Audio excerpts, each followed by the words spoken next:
একজন মহিলা সারা জীবন শুধু তার সংসার নিয়ে ভাবে, ছেলে মেয়ে, স্বামী, সন্তান, এই নিয়ে জীবনের শেষ সময়টুকু পর্যন্ত শুধু সংসার আর সংসার, এছাড়া আসলে কোনো কিছু না। নিজের জন্য আসলে কিছুই করা হয় না। বাচ্চারা যখন অসুস্থ হয় মায়ের দরকার, স্বামী যখন অসুস্থ বউর দরকার, বউ যখন অসুস্থ হয় তখন পাশে কেউ নাই। তখন মনে হয় কার জন্য করলাম, কি করলাম, কেন করলাম, এমন একটা প্রশ্ন। তখন কিন্তু স্বামী, সন্তান সবার কাছে আপনি বোঝা।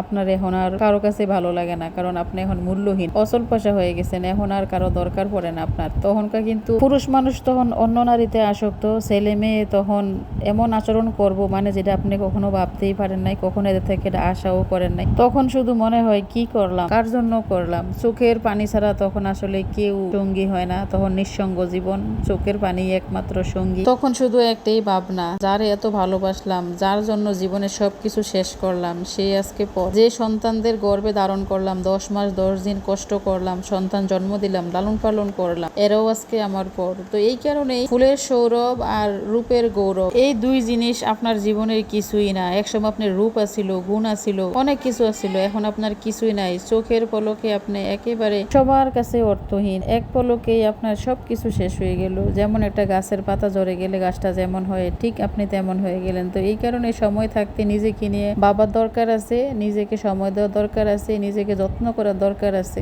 দুনিয়া অনেক বড় স্বার্থপর, তারপরও দেখি মানুষ এমন ভাবে ভিডিও বানায় ফেসবুক, ইউটিউবে, মাথার মধ্যে তো কাপড় নাই, ওড়না দেওয়াটা মনে হয় ভুলেই গেছে।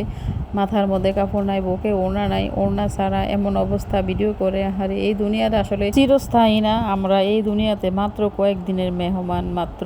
তারপরও মানে মার বয়সী মহিলারাও দেখি বুকে কাপড় থাকে না, মাথায় ওড়না থাকে না। টাকার নেশায় কিন্তু মানুষ সব ভুলে গেছে, শুধু টাকার পিছে দৌড়ায়। দিন শেষে শুধু টাকা আর টাকা, কিভাবে টাকা কামাই করা যায়, কিভাবে ভাইরাল হওয়া যায়, শুধু খালি এই দান্দা।